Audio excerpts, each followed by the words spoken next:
오늘 말씀은 구약성경 출애굽기 22장 16절로 31절 말씀 되겠습니다. 제가 가지는 구약성경 116페이지 출애굽기 22장 16절로 31절 다 같이 합독해 올리기로 하겠습니다. 사람이 약혼하지 아니한 처녀를 깨어 동침하였으면 납폐금을 주고 아내로 삼을 것이요, 만일 처녀의 아버지가 딸을 그에게 주기를 거절하면 그는 처녀에게 납폐금으로 돈을 낼지니라. 너는 무당을 살려주지 말라. 짐승과 행음하는 자는 반드시 죽일지니라. 여호와 외에 다른 신에게 제사를 드리는 자는 멸할지니라. 너는 이방 나그네를 압대하지 말며 그들을 학대하지 말라. 너희도 애굽 땅에서 나그네였음이라. 너는 과부나 고아를 해롭게 하지 말라. 내가 만일 그들을 해롭게 함으로 그들이 내게 부르짖으면 내가 반드시 그 부르짖음을 들으리라.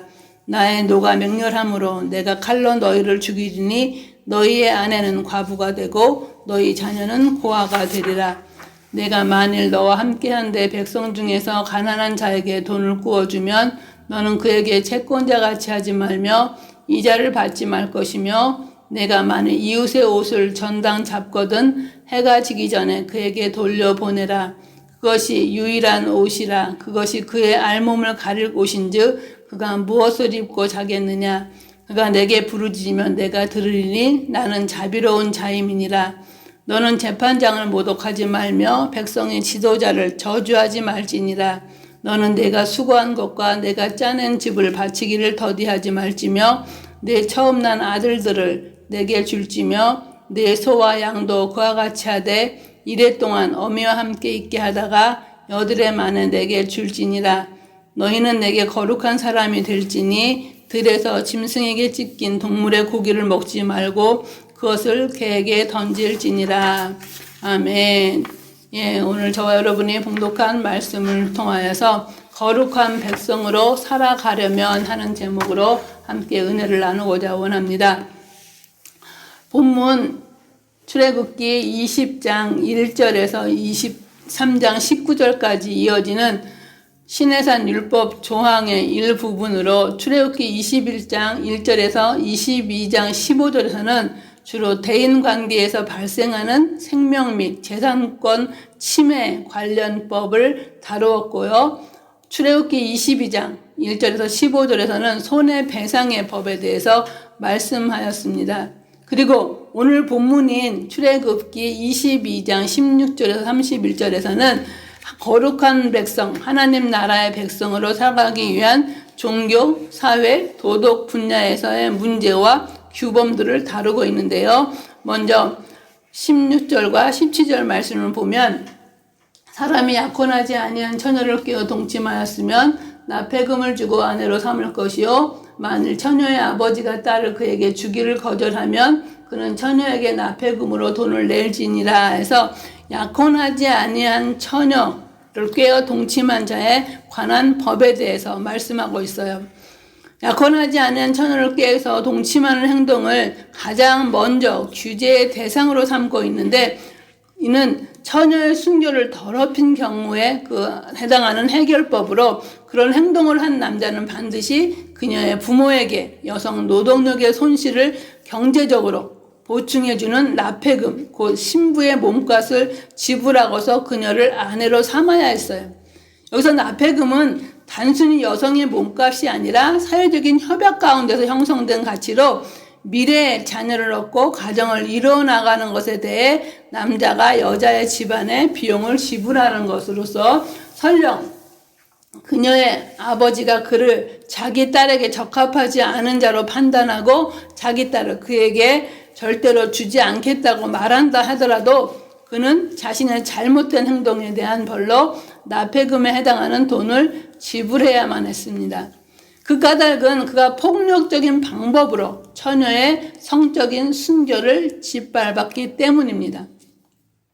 또 두 번째는 18절에서 20절의 말씀을 통하여서 사형으로 처벌해야 할 그 이방 풍습에 관한 법에 대해서 말씀하고 있는데요. 하나님과의 그 특별한 관계 속으로 들어가게 된 언약 공동체의 거룩한 삶을 규정하는 것들로서 십계명처럼 절대적인 그 단언, 명령 형식을 취하고 있는데요.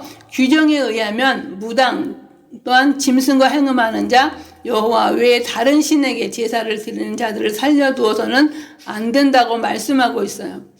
이 세 가지는 모두 다 천지를 지으신 하나님에 대한 종교적 모독, 그리고 창조 원리에 대한 모독이라는 점에서 공통점이 있는데요.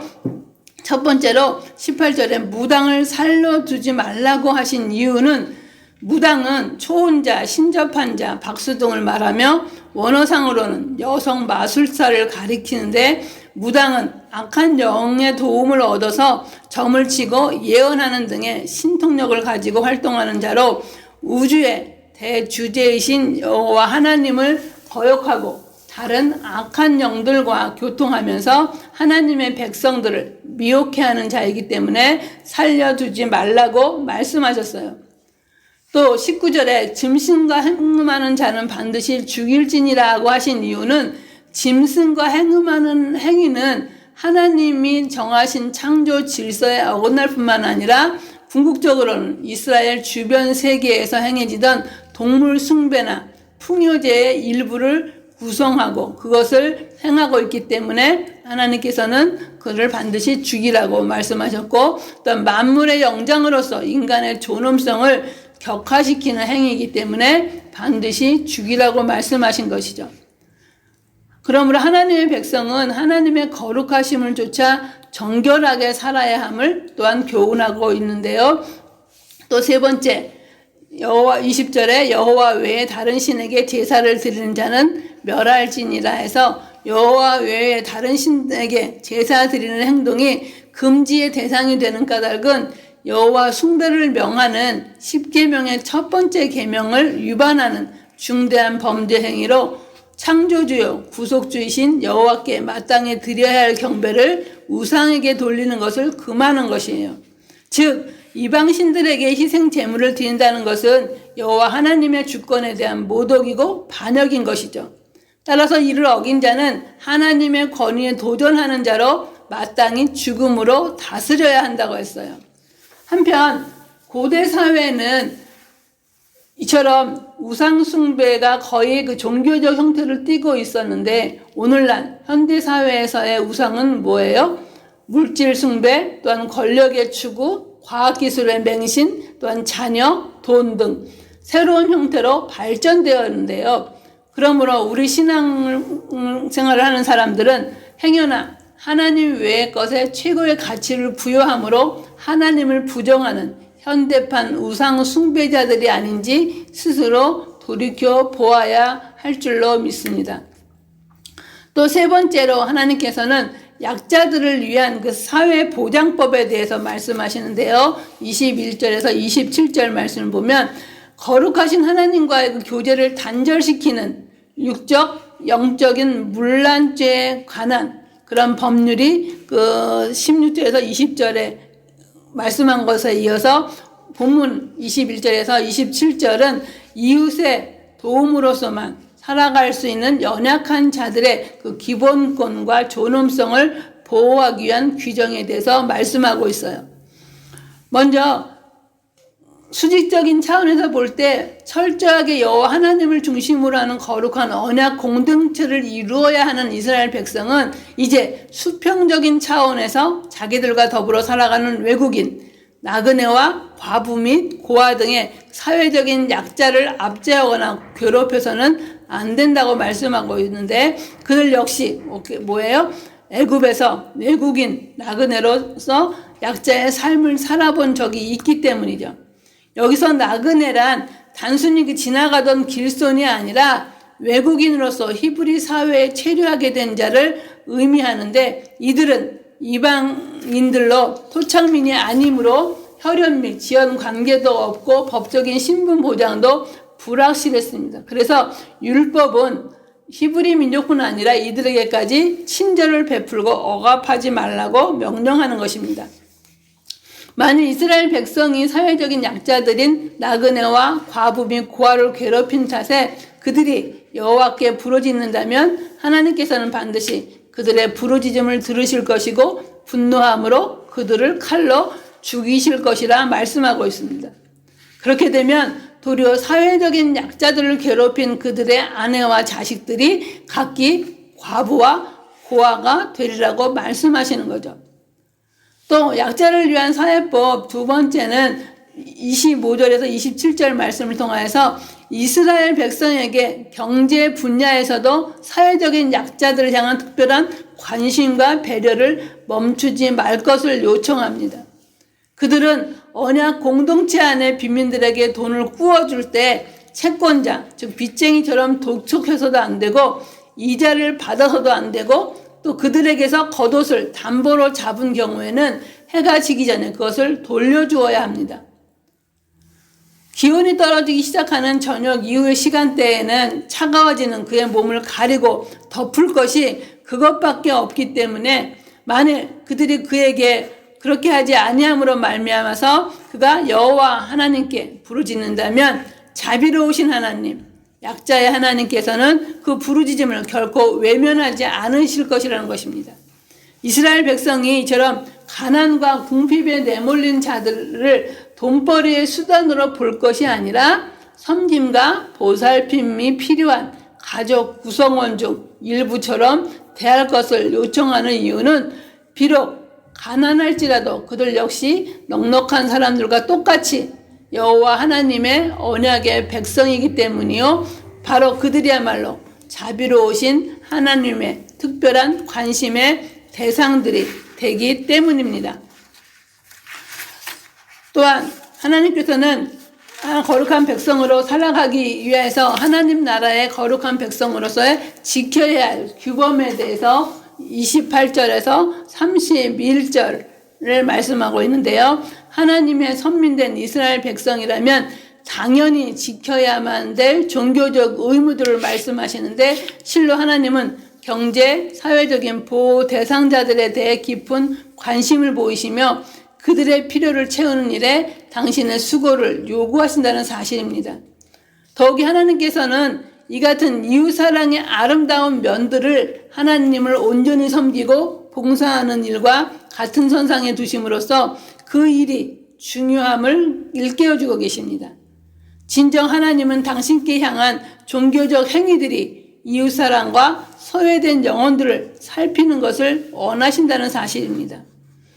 28절에 너는 재판장을 모독하지 말며 백성의 지도자를 저주하지 말지니라 했는데 여기서 재판장은 하나님을 얘기하는 것으로서 하나님을 모독하지 말며 하나님이 세우신 백성의 지도자를 저주하지 말라고 하시는 것입니다.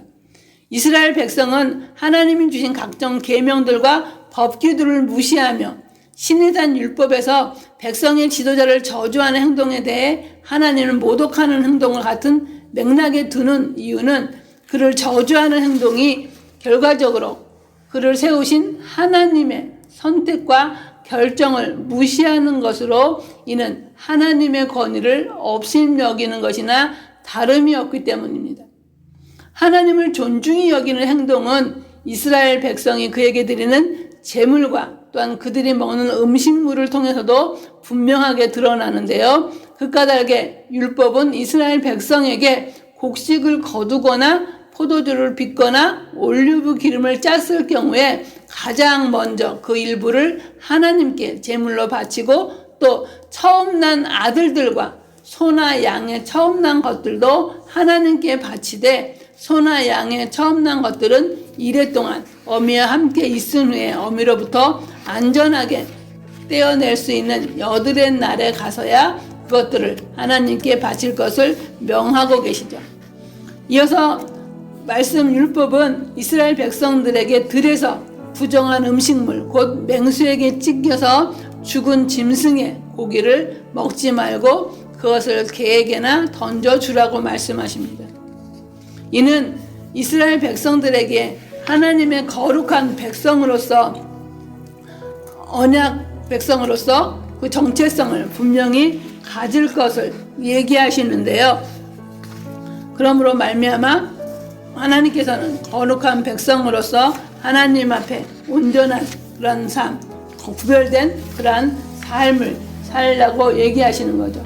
그래서 31절에 너희는 이게 거룩한 사람이 될지니 들에서 짐승에게 찢긴 동물의 고기를 먹지 말고 그것을 개에게 던질지니라 해서 여기 거룩에 해당하는 히브리어 어구는 분리하다, 깨끗게 하다, 성결케 하다는 의미인데요. 따라서 본절은 속된 세상의 풍습에서 벗어나 성결한 사람이 되라는 뜻이죠.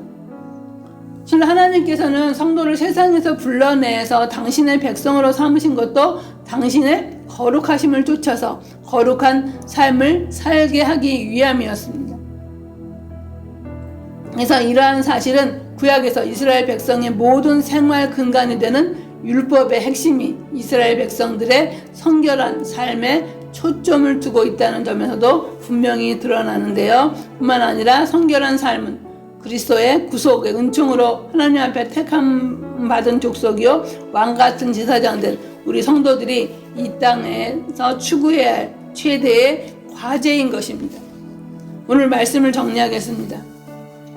오늘 말씀을 통해서 우리는 하나님의 거룩한 언약 백성들은 자기들의 공동체 안에서 성적인 폭력 행위가 이루어지는 것을 용납해서는 안 되며 성적인 순결함을 지켜나가도록 최선을 다해야 한다는 사실입니다. 하나님은 선민 공동체를 향하여서 영적인 순결과 육적인 순결을 동시에 원한다는 사실을 우리는 깨달을 수 있습니다. 또한 두 번째로 하나님을 멀리한 채로 다른 신들을 섬기는 사람들, 즉 무당과 또 짐승과 교접하는 그런 수간자들 또한 이런 사람들을 멀리하라고 말씀하고 계십니다. 왜냐하면 이들은 언약 공동체 정체성을 지키는 일이 방해하는 일이고 또한 그러한 일을 통하여서 우리의 일상생활에서의 우상 숭배를 멀리하고 우상 숭배하지 않은 일을 하기를 하나님께서는 원하시기 때문입니다. 또한 공동체 안에서 사회적 약자들을 괴롭히지 말고 도리어 그들을 한 식구처럼 사랑으로 대해야 할 것을 말씀하십니다. 또한 언약을 잘 지킴으로써 하나님을 존중히 여겨야 하고 그가 세우신 지도자 역시 같은 방식으로 존중히 여겨야 합니다.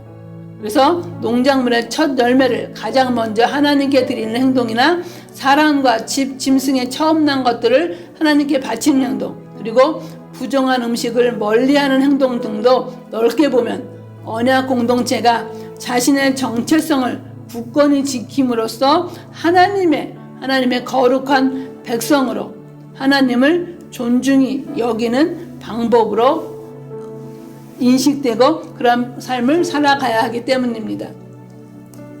그래서 저와 여러분이 정말 하나님 말씀으로 영적으로 육적으로 순결할 뿐 아니라 우상을 멀리하고 또한 연약한 자들, 보호가 필요한 자들을 주의 사랑으로 돌보고 또한 부정한 것, 하나님 앞에 드려야 될 것, 마땅히 드려야 할 것들을 드리는 그러한 삶을 통하여서 부정한 것을 멀리하고 부정한 것은 개에게 던지도 버리고 거룩한 백성으로서의 온전한 삶을 살아가시는 저와 여러분의 삶이 되시기를 간절히 바라겠습니다. 기도하시겠습니다.